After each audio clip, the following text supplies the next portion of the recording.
غرباء غرباء غرباء غرباء. السلام علیکم ورحمۃ اللہ وبرکاتہ. بسم اللہ الرحمن الرحیم. صحیح مسلم میں اللہ کے نبی صلی اللہ علیہ وسلم کی ایک حدیث ہے جس کے راوی نبی صلی اللہ علیہ وسلم کی چچا سیدنا عباس رضی اللہ تعالی عنہ ہیں. عباس رضی اللہ تعالی عنہ فرماتے ہیں کہ قال رسول اللہ صلی اللہ علیہ وسلم، اللہ کے نبی صلی اللہ علیہ وسلم نے فرمایا، ذاق طعم الایمان من رضی باللہ ربا وبالاسلام دینا وبمحمد صلی اللہ علیہ وسلم رسولا. نبی علیہ السلام نے فرمایا کہ اس شخص نے ایمان کا ذائقہ چکھ لیا، ایمان کا مزہ چکھ لیا، کہ جس شخص نے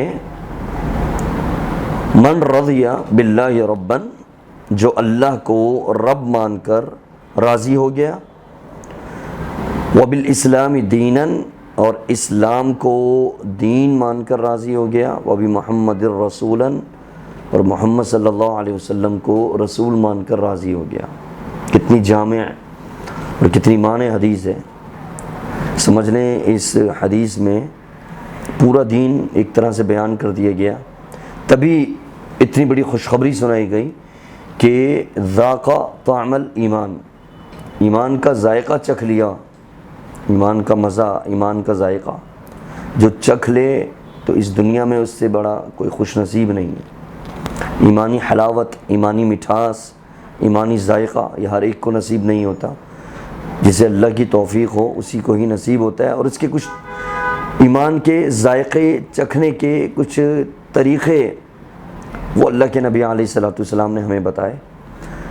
پہلا جو راستہ ہے ایمان کے ذائقے کو چکھنے کا، من رضی باللہ ربا، جو اللہ کو رب مان کر راضی ہو گیا.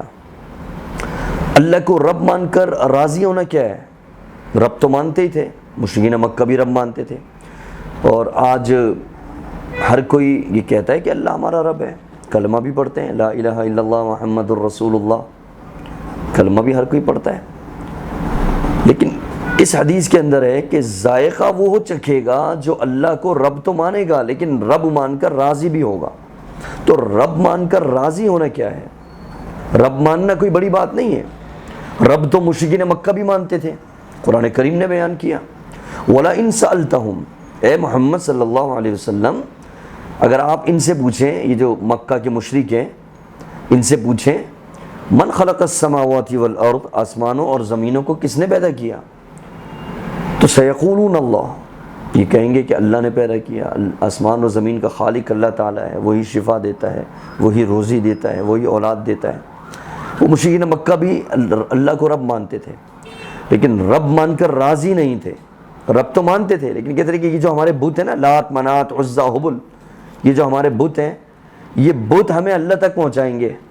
ہم ان بتوں کے پاس اپنی فریاد لے کر جائیں گے، ان بتوں سے ہم ریکویسٹ کریں گے، ان سے درخواست کریں گے کہ ہماری دعا جو ہے وہ اللہ تک پہنچا دو، تو ان کے وسیلے سے دعا اللہ تک پہنچے گی. تو مطلب وہ اللہ کو رب مانتے تھے لیکن رب مان کے راضی نہیں تھے، دوسروں کو بھی شریک کیا ہوا تھا، دوسروں کو بھی اللہ کا پارٹنر بنایا ہوا تھا. تو یہ رب ماننا تو ہے لیکن رب مان کے راضی ہونا نہیں ہے. ہر مسلمان کے لیے اور ہر ایمان والے کے لیے ایمان کا ذائقہ اور ایمان کا مزہ وہ جب ہی چکھ سکے گا جب وہ رب کو رب مان کر راضی ہوگا. رب کو رب مان کر راضی کیا؟ رب کو رب مان کر راضی ہونا کیا ہے؟ رب کو رب مان کے راضی ہونا یہ ہے کہ جب اللہ تبارک و تعالیٰ کو رب مان لیا تو اب اس کے علاوہ وہ کسی کے بارے میں یہ عقیدہ نہ رکھے کہ فلاں اولاد دے گا یا فلاں شفا دے گا یا فلاں حاجت روا ہے یا فلاں مشکل کشا ہے یا فلاں داتا ہے یا فلاں دستگیر ہے یا فلاں گنج بخش ہے. رب کو رب مان کر راضی ہونے کا معنی یہ ہے کہ اللہ ہی کھلاتا ہے، اللہ ہی پلاتا ہے، اللہ ہی مالک ہے، سب مملوک ہیں، اللہ ہی رازق ہے، سب مرزوق ہیں. اللہ رب العالمین ہی اولاد دینے والا ہے، اللہ ہی شفا دینے والا ہے، اسی کے ٹکڑوں پر ہم پلتے ہیں، اسی کا دیا ہم پہنتے ہیں، وہی خزانے بخشتا ہے، وہی فریاد رسی کرتا ہے، سب کچھ وہی ہے۔ یہ ہے رب کو رب مان کر راضی ہونا۔ جب آپ رب کو رب مان لیں گے اور رب مان کے راضی ہو جائیں گے تو آپ ایمان کا ذائقہ چکھ لیں گے۔ یہ نبی علیہ السلام کی گارنٹی ہے۔ پھر وَبِالْإِسْلَامِ دِينًا، جو شخص اسلام کو دین مان کر راضی ہو گیا۔ اسلام کو دین مان کر راضی ہونا کیا ہے؟ کہ جب اسلام کو دین مان لیا تو اب راضی بھی ہو جائے، اور وہ اس طرح کہ ہماری غمی کا معاملہ ہو، ہماری خوشی کا معاملہ ہو، ہمارا جو بھی معاملہ ہو، ہم نے صرف اسلامی احکامات پر عمل کرنا ہے۔ کنبے، قبیلے، برادری، حسب نسب، ان کے رسم و رواج، یہ ہم نے کچھ نہیں دیکھنا۔ بس اسلام کو مان لیا تو اب اپنے ہر معاملے میں اسلام کو شامل، اسلام کو داخل اور اسلام کو نافذ کرنا ہے۔ یہ ہے اسلام کو صحیح معنوں میں راضی ہونا، اسلام کو دین مان کر راضی ہونا، یہ اصل معنی ہے۔ اور محمد صلی اللہ علیہ وسلم کو رسول مان کر راضی ہونا، یہ کیا ہے؟ کہ جب اللہ کے رسول صلی اللہ علیہ وسلم کو رسول مان لیا تو اب اللہ کے نبی علیہ السلام کی جب حدیث آ گئی، آپ کی سنت ہمارے سامنے آ گئی، تو پھر کسی امام کے فتوے کو نہیں دیکھنا، کسی مفتی کے فتوے کو نہیں دیکھنا۔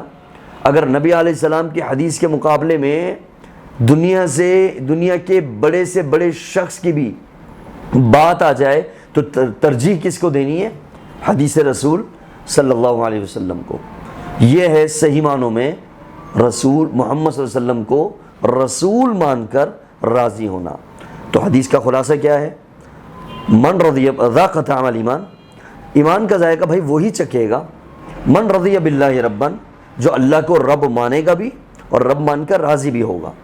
وہ بھی اسلام دیناً، جو اسلام کو دین مانے گا بھی اور دین مان کر راضی بھی ہوگا۔ وہ بھی محمد رسولاً، اور جو محمد صلی اللہ علیہ وسلم کو رسول مانے گا بھی اور رسول مان کر راضی بھی ہوگا۔ اللہ تبارک و تعالی ہمیں رب کو رب مان کر، اسلام کو دین مان کر اور محمد صلی اللہ علیہ وسلم کو رسول مان کر راضی ہونے کی توفیق عطا فرمائے، اور ایمان کا اصل ذائقہ اور اس کی حلاوت حاصل کرنے کی توفیق عطا فرمائے۔ السلام علیکم ورحمۃ اللہ وبرکاتہ۔ غرباء غرباء غرباء